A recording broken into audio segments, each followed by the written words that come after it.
HoBNews! This week brought to you by a white polka dot toaster. Welcome, Will. Thank you very much, Jack. Well done, filling the time for me to put down the toaster. Welcome along to HoBNews. We've got lots to talk about, loads of dates, lots of thank yous. Let's kick off with the past, Will. Yes.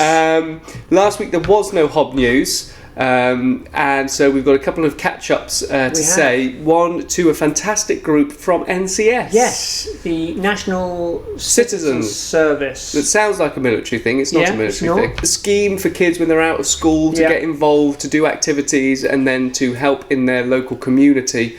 So it's 16 to 18? I think so. 14 to 16, something like that. So what they did last week, so 2 weeks ago, was they raised some money for us through a bake sale, I think, £400 there or thereabouts. Nice. Thank you. And then came and sorted a boatload of stuff up at our unit, which is absolutely fantastic. And what that does, Will, and what I said to them was, might not feel like they're helping on the front line, but what they did was freed up hours of our time that we would have had to do what they did. Brilliant. So the sorting and the time they've given us means we can spend more time with our friends down here. And that goes to a lot of our volunteers who don't necessarily do frontline stuff and might not feel valued. You are hugely valued. Yeah. So if there are any other NCS teams out there, do get in touch, give us a call as soon as possible so we can have time to arrange those things. NCS, CSR, lots of three-lettered things. CSR, yes, another acronym. We're getting like line of duty. Yes. CSR, yes, corporate social responsibility. Lots of companies get in touch, and several have in the last couple of days via email. An individual has as well. Yes. I think I forwarded her email. I've picked that up. I don't think I have then. So CSR, something that a inclusive business might think about through their HR. So it's basically gifting some volunteering time for their staff and colleagues, which is brilliant. And again, as you were saying, Jack, very often these jobs are things that would take us time and keep us away from the cafe.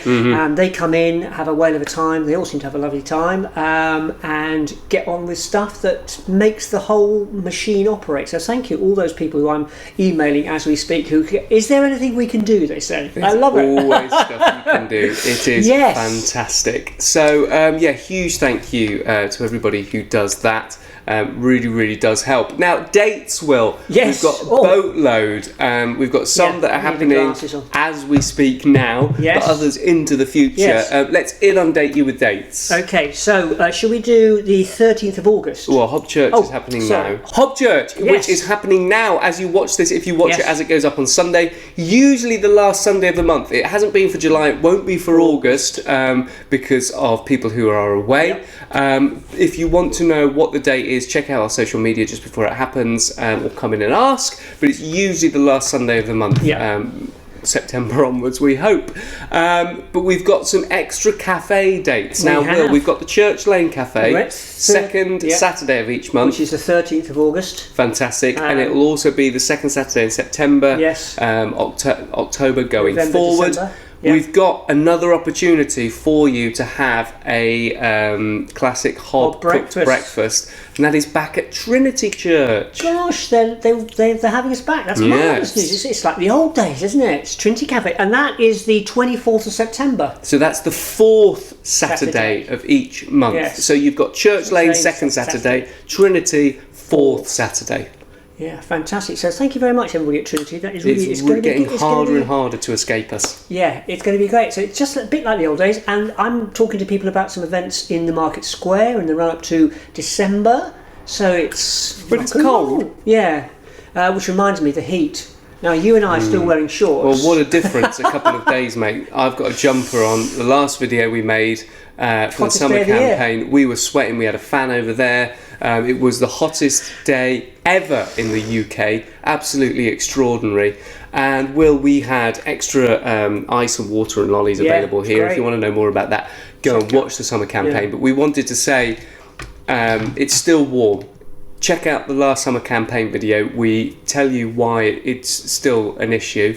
It is more prescient than ever to watch the summer campaign and to get clued up and to understand how you can help So do just talk about that, but we just wanted to mention that because of the craziness that's happened, Will. Yes. And it was great. Thank you to all the volunteers that came in. I wasn't here, but you were around. It was amazing. Thank you very, very much indeed, because we needed a lot of bodies to support the extra bodies that were coming in here that were so hot. And it was great that people could come in, get the water, get the shade, have a shower if they wanted to, have some lollies. So it was really good. I was very proud of everybody. I am very shocked. We have some tables out the back that have got like a metal topping. Yeah. Every year when it's like 25 degrees, we think, I'll probably be able to cook an egg. I was pretty sure 40 degree heat. That back garden would have got up to at least 45 or something. Yeah. It's a massive sun trap. The egg still didn't cook well. No, perhaps I didn't prepare it. Did you put oil on? Yeah, I did. I put oil on, waited till it got hot, and then, it did form a fried egg. That just dries. What sort of boiling I couldn't believe it. Anyways, here's the day that we do it, and the day that the planet might collapse. Yes. So check out the summer campaign. You've got something else to talk about? Yes, I want to big up the the digital inclusion team from MPFT. Thank you guys. I've been doing a bit of work with Joe Wickens, haven't we? And Martin, his boss, and it's all about the digital divide, which is basically those who have access to the internet and those who don't, and the division in terms of needs around getting access to information, accessing benefits, is growing bigger and bigger in terms of those who can't access it and those who can. It's one of those things that it just becomes a thing in society. We all are connected to the internet. We all have it on our phones. We all have a computer at home.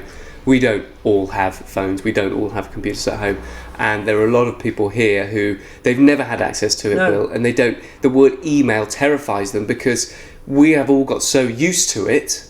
It becomes a real gatekeeping situation for our friends. It's really scary. And a lot of the time you'll ring up the job centre or you'll ring up somebody and it says, it's a lot easier to do it online. Send us an email. Boop, phone down. Yeah. And they're losing out big time on access to support and benefits. So what the guys did, they came in, they experienced Bread Church, the wonder that it is, and met with some of our friends, had some really good conversations with people who are absolutely in that situation. So they're going to talk to us about providing some support, some training, some kit, just a way of basically holistically approaching, as ever, the whole idea of trying to decrease the digital divide, because it's a major problem. It's a massive problem, and I don't think enough people perhaps in agencies around quite see it the way we do. We see the literacy issues, and we see the lack of access to the internet because people can't afford it. They can barely afford to keep their houses cold or hot.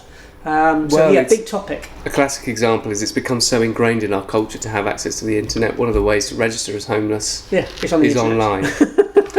So there you have it. It has become very normal for us, and people get left behind. It's the same with the push towards a more cashless society. I never have any cash on me these days, but there are people within society who absolutely rely on it. So whenever we make an advancement, we need to make sure that everybody comes with us. Right, that was a pretty serious end to HoBNews there.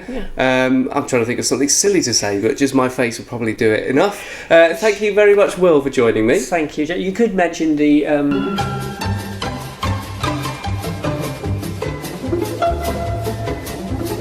Thank you very much for watching. As always, I've already mentioned the summer campaign, so I won't go over that. Thank you also very much for all the support you give us, whether you come down and volunteer, whether you donate financially, whether you donate stuff, wherever that may be, in Asda, in the co-ops, coming to here. It all really does make a difference.